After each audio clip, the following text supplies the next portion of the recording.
नमस्कार, आप देख रहे हैं मोबाइल न्यूज 24। मैं हूं नीरज कुमार।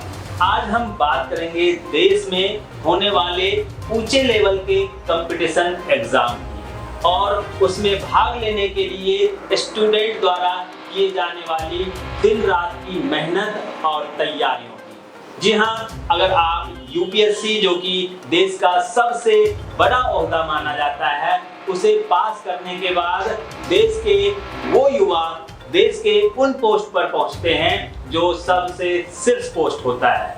यूपीएससी में 200 रैंकिंग तक के बच्चों को कहा जाता है, वैसे इसमें ऊपर नीचे भी हो सकता है, कि वो आईएएस ऑफिसर बनते हैं। 200 से 400 तक वाले जो हैं वो शायद या थोड़ा ऊपर नीचे आईपीएस में जाते हैं। इसके अलावा जो आईआरएस होता है, आईएएस आईपीएस तो हर कोई समझ गए होंगे। आईआरएस वो होते हैं जो केजरीवाल जी बताते थे पहले कि वो इनकम टैक्स ऑफिसर बनते हैं।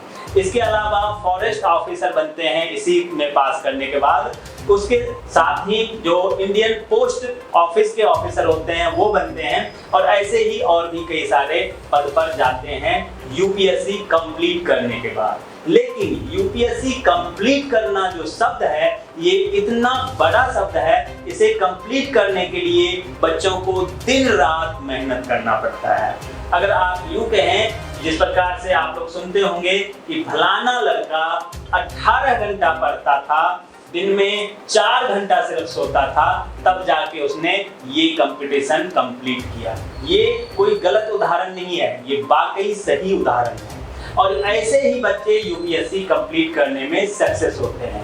वो भी कोई बिरले ही होते हैं जो एक बार में इसे कंप्लीट कर सकते हैं। कई लोग तो एक बार सक्सेस नहीं होते, 2 बार सक्सेस नहीं होते हैं, लास्ट में तीसरी बार उन्हें इस मुकाम पर पहुंचने का मौका मिलता है। और कई ऐसे भी होते हैं जिन्हें तीसरी बार भी ये पद नहीं मिल पाता है और वो मायूस हो जाते हैं। ऐसे वो लोग हैं जो सामान्य कैटेगरी के हैं, जिन्हें सिर्फ 3 बार ही इस एग्जाम में बैठने का मौका दिया जाता है, जबकि ओबीसी वाले शायद 5 बार बैठ सकते हैं और जो एससी एसटी वाले हैं वो कई बार बैठ सकते हैं।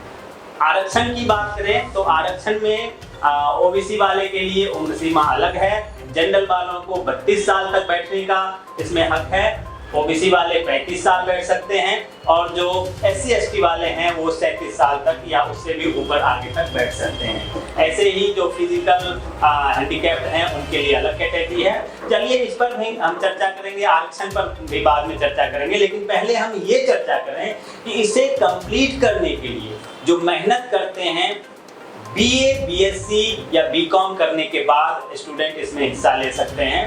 तो ऐसे स्टूडेंट को कितने साल तक मेहनत करना पड़ता है, कितने साल अब उनको रात खराब करनी पड़ती है पढ़ाई के लिए, और ऐसा क्यों होता है, जबकि वो बीए करने के लिए ही अपने जीवन का पूरा तन मन धन से परीक्षा में देते हैं, बीए पास करते हैं, बीएससी पास करते हैं या बीकॉम या जो भी जिसका सब्जेक्ट है उसमें वो पास करते हैं, पढ़ाई करते हैं, उससे उन्हें अच्छा नंबर मिलता है।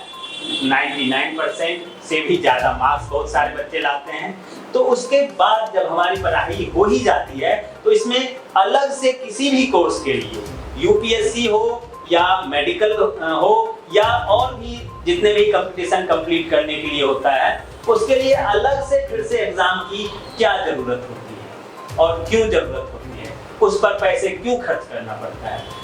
ऐसा क्यों नहीं हो सकता कि कॉलेज की पढ़ाई में ही वो क्राइटेरिया तय कर दिया जाए कि जो बच्चे बीए, बीएससी या बीकॉम कंप्लीट किया तो उससे रिलेटेड जो जॉब्स हैं वो उन्हें उसी के मार्क्स के हिसाब से दे दिया जाए, उसके परसेंटेज के हिसाब से दे दिया जाए।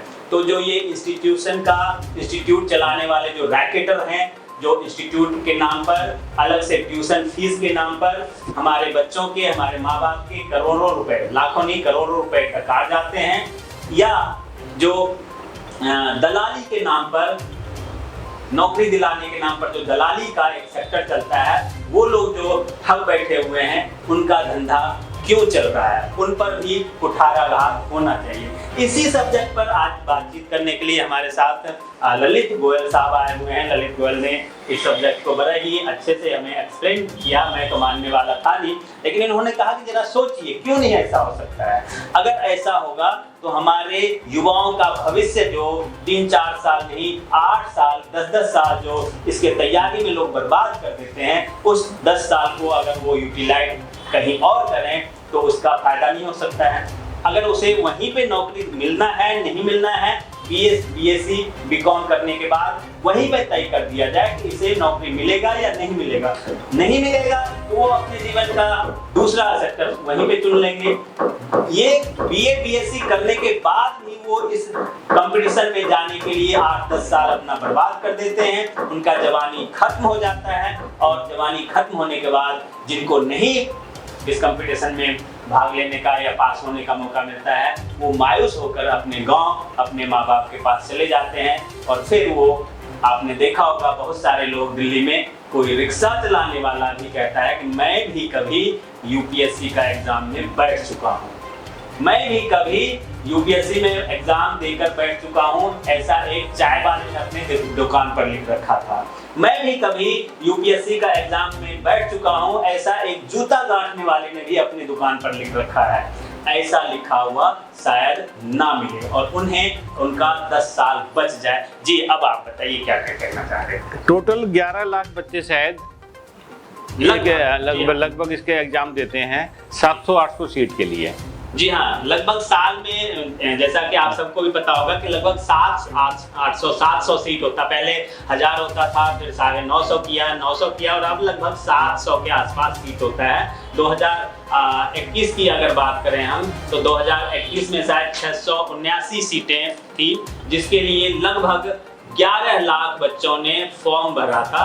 11 लाख बच्चों ने फॉर्म भरा था, उसमें मात्र 700 के लगभग उम्मीदवार जो है वो पास हुए थे। तो ये जो 11 लाख में से 700 बीच का जो गैप है, बीच नहीं कहेंगे बल्कि एक किनारे का गैप, मतलब आप समझ सकते हैं कि 11 लाख में 700 ये 1% के आसपास, 1% भी बहुत कम हो गया, से भी बहुत कम है, मतलब 0.7% के आसपास आप इसे मान सकते हैं। तो ऐसे लोग जो बच गए हैं, जो कि 700 से और 11 लाख के बीच वाले या साइड वाले कह सकते हैं, 700 तो इतना रह जाता है, इतना बड़ा गैप है इसमें। तो ये जो इतना बड़ा गैप जो 11 लाख के करीब जो बच्चे बच जाते हैं, उनका क्या होता है, उनके भविष्य के बारे में कौन सोचेगा?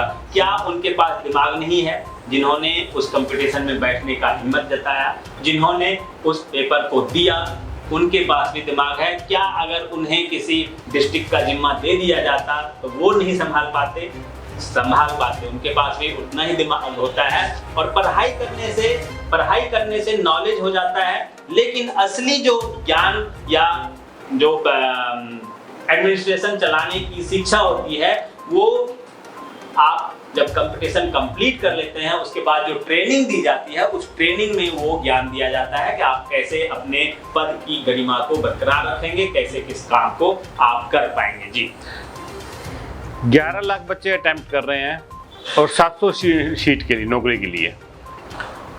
वो अगर एक बच्चा अपनी इस पे 5-5 लाख रुपए खर्च कर देता है, मान लो 5 साल उसने लगाया, तो कुछ एग्जाम में कुछ रिश्वत में एवरेज 5 लाख रुपए एक बच्चा खर्च कर रहा है। एक बच्चा लगभग 5 लाख रुपए खर्च करते हैं, इससे ज्यादा भी करते हैं। 5 लाख इंटू, अगर आप बड़े बाप के बेटे की बात करें तो 50 लाख भी एक बच्चे करते हैं। लेकिन जो दूर दराज गांव के बच्चे हैं, जो इसके लिए जिनके अंदर जुनून होता है, जो अपनी रातें काली कर लेते हैं, सोते नहीं हैं रात को, उनको अगर आप देखें तो उन गरीब बच्चों के भी 4-5 लाख रुपए खर्च हो जाते हैं यूपीएससी कंप्लीट करने में। जी तो 11 लाख इंटू आप 5 लाख अगर करोगे तो ये शायद 50,000 करोड़ रुपए बैठ रहा है।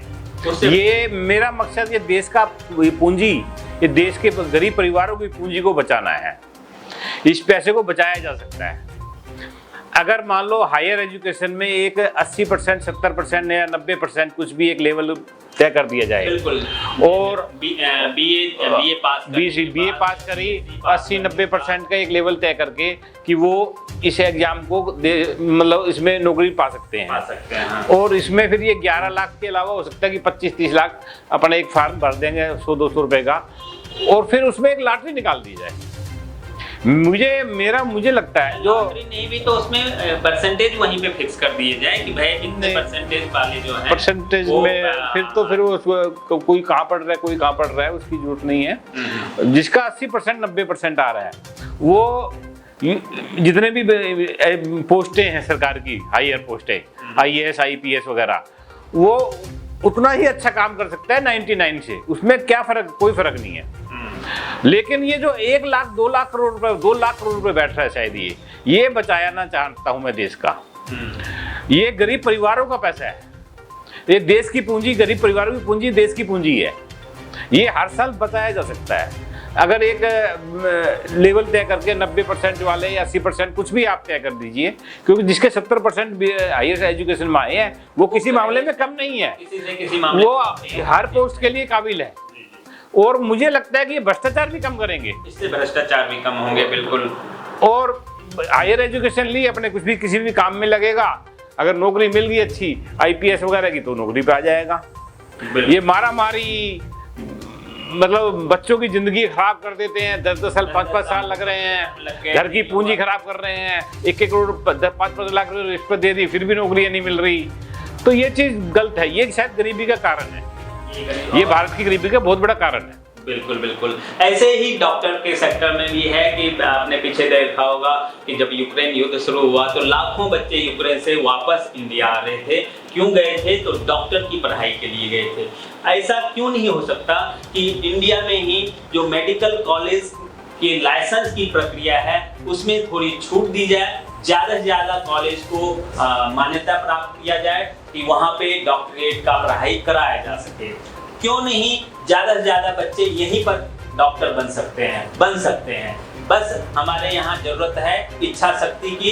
उनके लाइसेंस में जो आज पाबंदियां हैं कि आप डॉक्टर के लिए जो कॉलेज होता है मेडिकल कॉलेज, उसके प्रक्रिया को पूरा करने की जो शर्तें हैं उसमें इतनी पेचीदगी है कि उन्हें लाइसेंस नहीं दिया जा सकता। क्यों नहीं दिया जा सकता, इस पर सरकार को सोचनी होगी। अगर ज़्यादा से ज़्यादा कॉलेजेस यहाँ पर खोले जाएंगे तो जो बच्चे विदेश जाकर पढ़ाई करते हैं उन्हें यहीं पर एडमिशन मिल सकेगा, उनका फीस यहीं पर उतना हो जाएगा। यूक्रेन या विदेश में लोग इसलिए जाते हैं कि वहाँ आसानी से एडमिशन हो जाता है, फीस भी वहाँ जाने के बावजूद भी कहते हैं कि वहाँ कम पैसा खर्च होता है और वहाँ से डॉक्टरी का सर्टिफिकेट उन्हें मिल जाता है।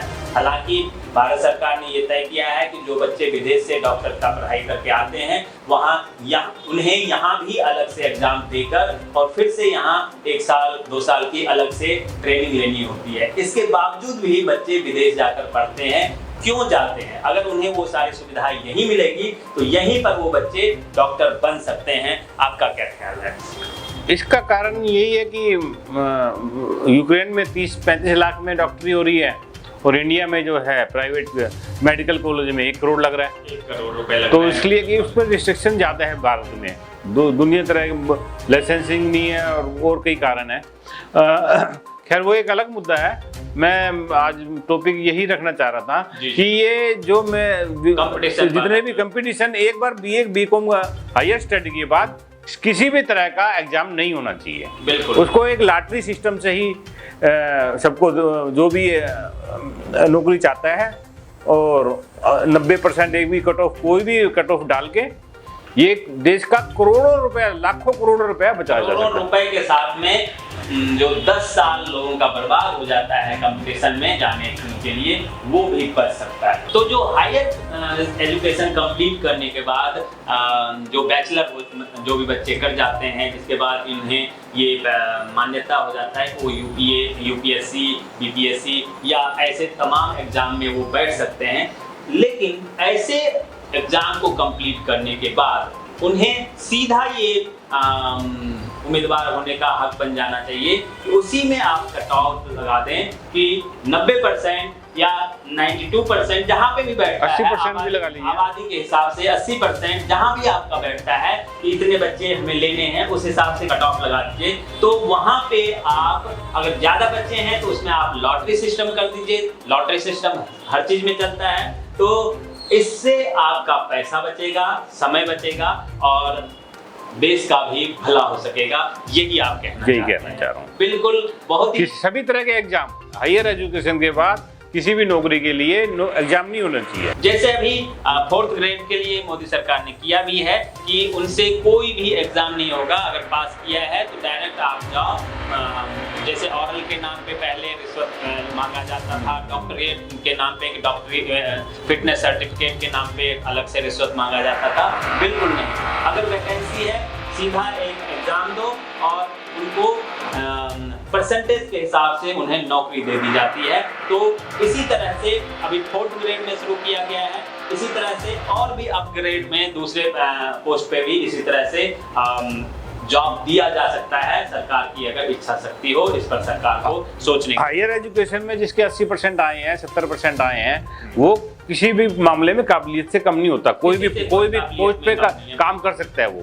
और मुझे लगता है बिगर ज़्यादा मेहनत के लॉटरी से अगर उसकी नौकरी लगेगी IPS IAS की, तो वो भ्रष्टाचार भी कम होगा। भ्रष्टाचार भी वहाँ पे कम होगा। लेकिन लॉटरी में ये भी तो हो सकता है चिटिंग की, भाई किसका लॉटरी निकल गया, कैसे आप ट्रांसपेरेंसी उसमें कैसे रहेगी कि लॉटरी निकल गया।